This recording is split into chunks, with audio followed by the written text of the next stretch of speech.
Yo, yo, yo, what is up, my friend? Okay, so last time we talked about cloud computing. Today we're going to dig into the services and protocols you need to know to pass this test, all right?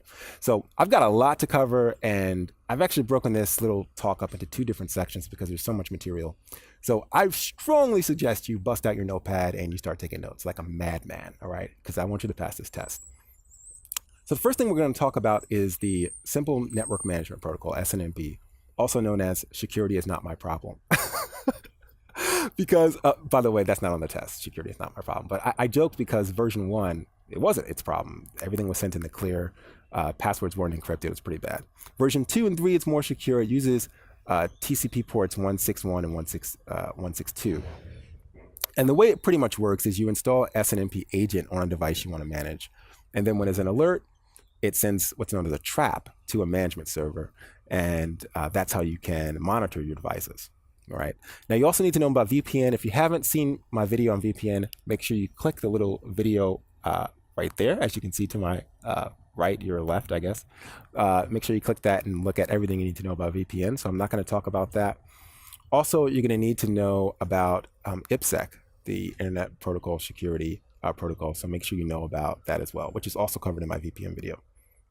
Now, Secure Shell, SSH, is what you should be using to log into your routers. It uses TCP port 22. Everything's encrypted. It replaced Telnet, which used port 23, TCP port 23, which sent everything in the clear. So you shouldn't be using Telnet for anything. Replace it with SSH. If you download PuTTY, you've probably seen PuTTY, that uses port 22 Secure Shell by default. You can also use Secure Shell to securely copy files using SEP, the Secure Copy Protocol. That also uses port 22. And it's highly recommended. Now, when it comes to transferring large files, like over the internet, like SEP is usually used for the internal networks, but if you're transferring it over the internet, FTP might be a candidate. It uses TCP port 21 for control and 20 for the data. I don't suggest it because, again, it sends everything in the clear, which is why SFTP came out and FTPS. So SFTP and FTPS are basically two protocols that will encrypt the FTP data. Man, my hand is getting tired. Let me switch this out. Sorry. Am I still in focus? This is so ghetto. All right. All right. So anyway, hopefully I'm still in focus. I don't know. I can't see if I'm in focus or not because of the way I've got this iPhone set up. But SFTP or FTPS, the File Transfer Protocol Secure, uses TLS and SSL certificates to encrypt your data. And SFTP does not. It encrypts it, but it doesn't use the digital certificates. And that's the primary difference you need to know about those two. TFTP, the Trivial File Transfer Protocol, uses TCP port 69. And it's not really recommended. Everything's sent in the clear. If I fired up Wireshark or AirSnort on your network and you're using TFTP, I'm going to see all your credentials. I'm going to see all the data you transferred. Don't do it. Okay.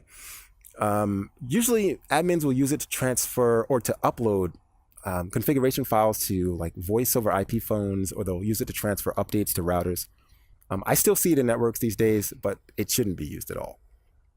Let's talk about HTTP. So we have HTTP and HTTPS. HTTP, the Hypertext Transfer Protocol, uses TCP port 80.